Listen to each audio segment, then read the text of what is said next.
मीठे बच्चे, जी बाबा जी। आत्मा रूपी बैटरी को ज्ञान और योग से भरपूर कर सतो प्रधान बनाना है। आत्मा रूपी बैटरी को ज्ञान और योग से भरपूर कर सतो प्रधान बनाना है, क्योंकि इस समय आत्मा तमो प्रधान है। तमो प्रधान का मतलब होता है एक तरह की जो तमस में है, अंधकार में है,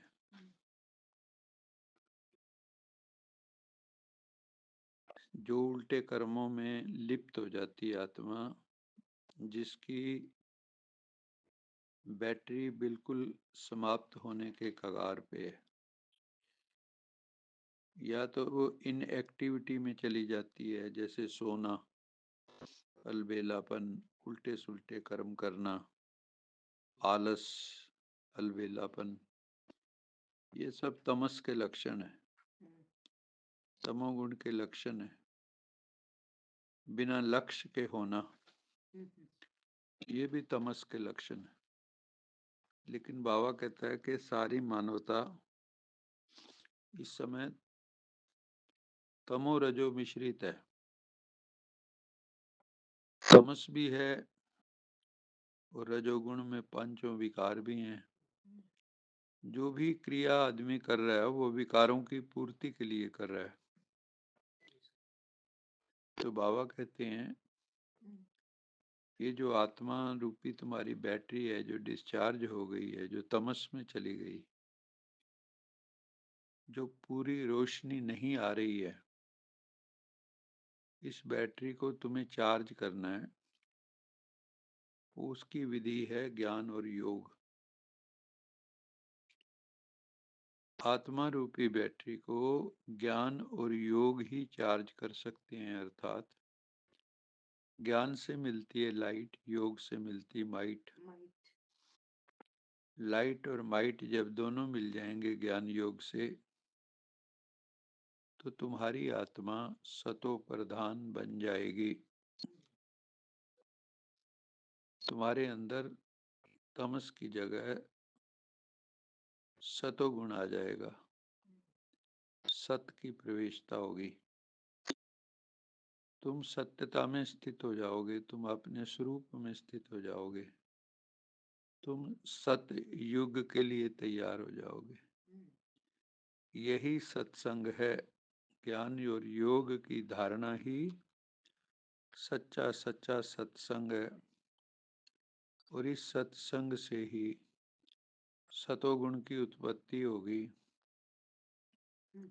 और सतोगुण से ही संसार में सतयुग की स्थापना होगी, सत्यम शिवम सुंदरम की स्थापना होगी।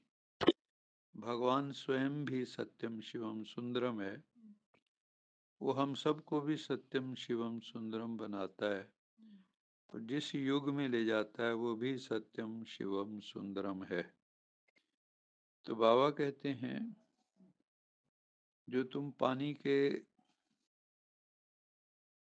पानी से स्नान करते हो गंगा जाकर या गंगा सागर में, उससे तुम्हारी आत्मा भरपूर नहीं होगी। ज्यादा ज्यादा तुम्हारा शरीर साफ हो सकता है, लेकिन मन आत्मा स्वच्छ नहीं होंगे उससे। बिना स्वच्छता के सतो प्रधान तुम बन नहीं सकते। इसलिए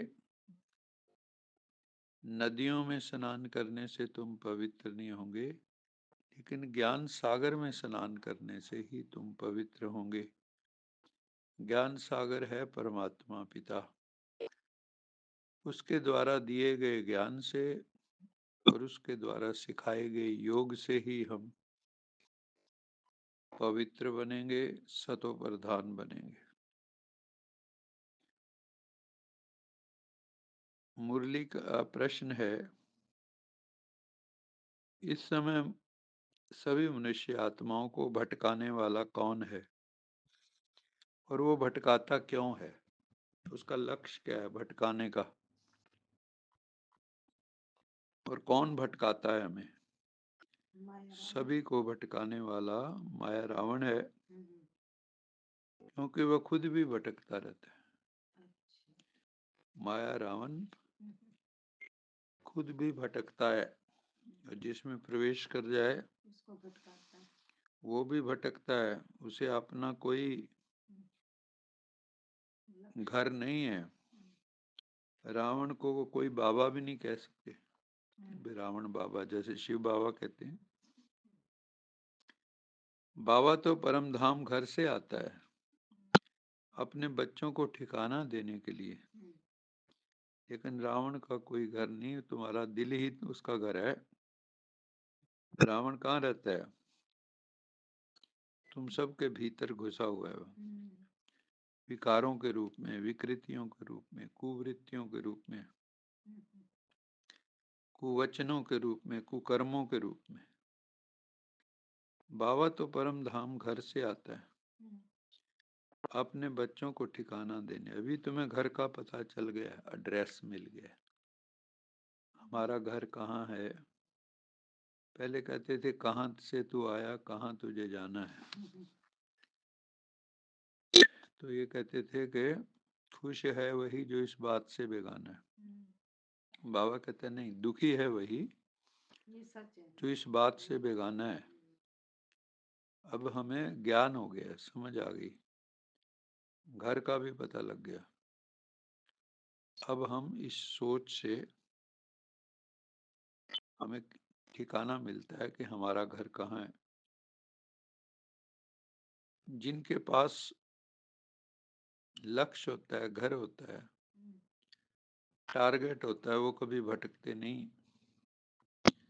बाबा कहते हैं इसलिए तुम भटकते नहीं हो, क्योंकि तुम्हारे पास अब घर का एड्रेस।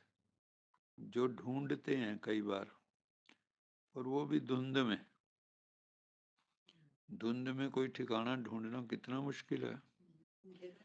तो ये दुनिया वाले, रावण क्या है, धुंध ही है, और उसमें इंसान भटक जाता है, अज्ञान की धुंध। तुम कहते हो हम बाबा से पहले पहले जुदा हुए, अब फिर पहले पहले घर जाएंगे। जो सबसे पहले धरती पर आने वाली आत्मा है वो है देवी देवता घराने की, आदि सनातन देवी देवता धर्म की आत्मा है। बाबा कहता है तो वो